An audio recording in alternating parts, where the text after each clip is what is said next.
Sejam bem-vindos e hoje vamos fazer a leitura do terceiro capítulo do Yoga Sutra de Patanjali, Vibhuti Pada, que é a trilha dos poderes. Dharana, concentração, consiste em centrar a consciência, chitta, em uma área delimitada. Dhyana, meditação, consiste em manter a continuidade da atenção sobre aquela área específica da consciência. Samadhi, hiperconsciência, é quando o Chitta assume a natureza do objeto sobre o qual se medita, esvaziando-se da sua própria natureza. Samyama, disciplina, é a prática destes três passos juntos, Dharana, Dhyana e Samadhi. Do sucesso nele advém o conhecimento direto. Sua aplicação deve ser por etapas. Estes três estágios são mais internos que os precedentes. Porém, até estes são considerados externos se comparados com o Nirbija Samadhi, Samadhi sem semente. Nirodha, Parinama, a evolução por supressão, ocorre quando se instala na consciência o samskara de Nirodha. Por esse samskara, seu fluxo da consciência torna-se imperturbável. Samadhi, Parinama, evolução por hiperconsciência, ocorre quando se elimina a dispersão e observa-se a unidirecionalidade da consciência.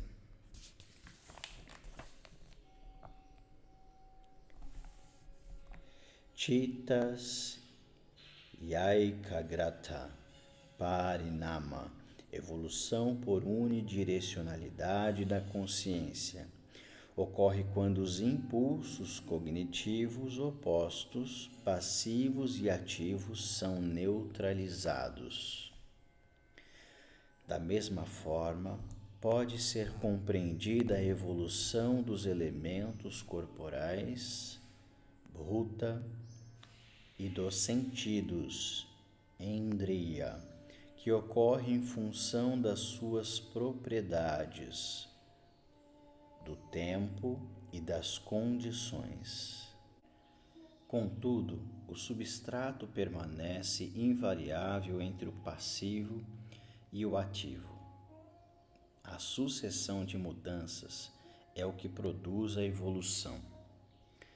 Praticando Samyama nas três formas de evolução, obtém-se o conhecimento do passado e do futuro.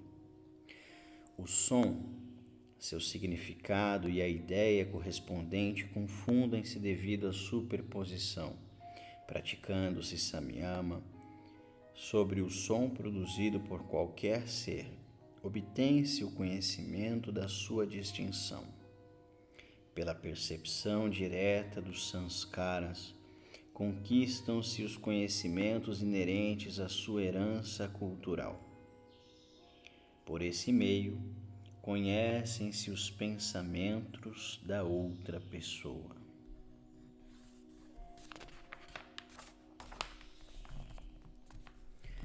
Mas não se pode obter essa percepção a menos que se apoie nos seus elementos materiais. O Samyama, realizado sobre o próprio corpo, pode suspender a perceptibilidade visual de sua forma. O karma pode ser imediato ou retardado.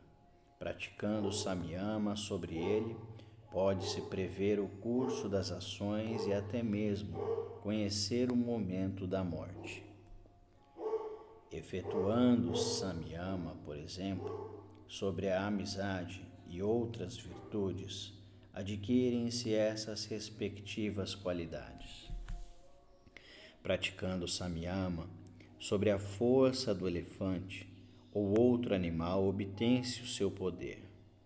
Aplicando Samyama na luz, adquire-se o conhecimento das coisas sutis, ocultas ou remotas.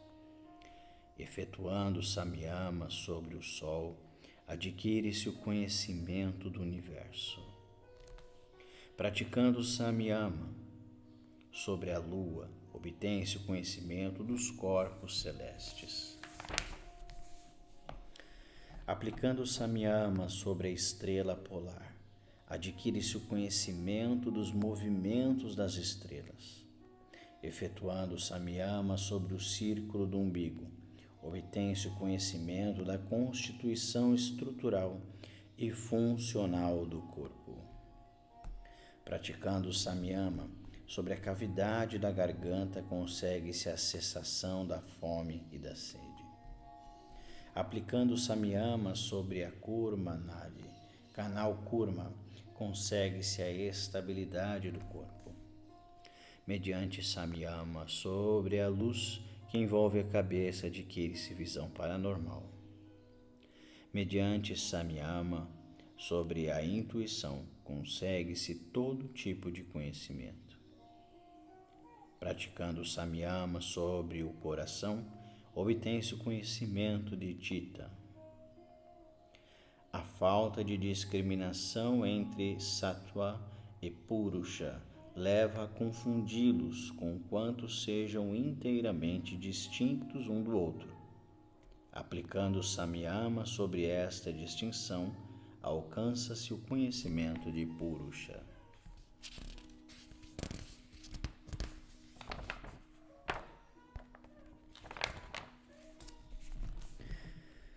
Então começa-se a adquirir percepções paranormais através da intuição.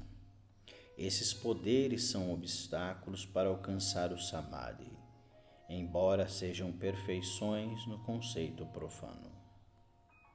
Eliminando a causa da ligadura, Chitta pode entrar em outros veículos mediante o conhecimento dos meios.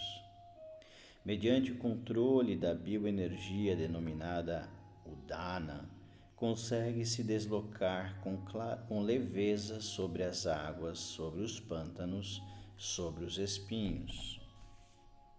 Mediante o controle da bioenergia denominada Samana, o yogin torna-se irradiante.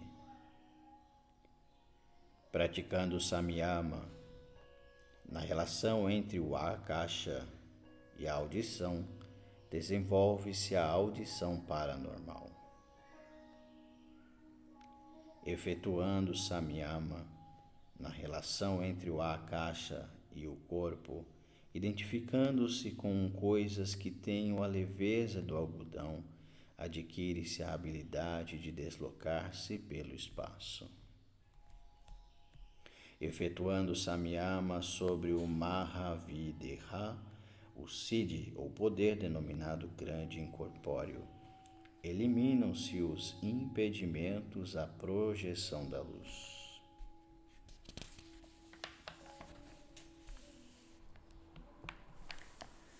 Aplicando Samyama sobre os elementos em seu estado denso, essencial, sutil, penetrante e funcional, estes podem ser controlados pelo yogi. Desse poder de controlar os elementos provém Animam, o poder que permite reduzir sua percepção a dimensões infinitesimais, e os outros poderes, tais como a perfeição do corpo e também a não obstrução das suas funções. A perfeição do corpo consiste em beleza, encanto, força e a dureza do diamante. O domínio dos órgãos dos sentidos é alcançado praticando samyama em seu poder de percepção, natureza real, relação com o ego e em seu propósito. Daí provém a capacidade de adquirir conhecimento instantâneo sem o uso dos sentidos, o completo controle sobre a natureza.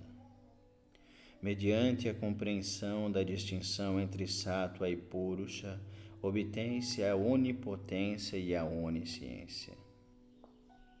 Quando ocorre o desapego até a isso, produz-se a destruição da semente do erro e alcança-se a libertação.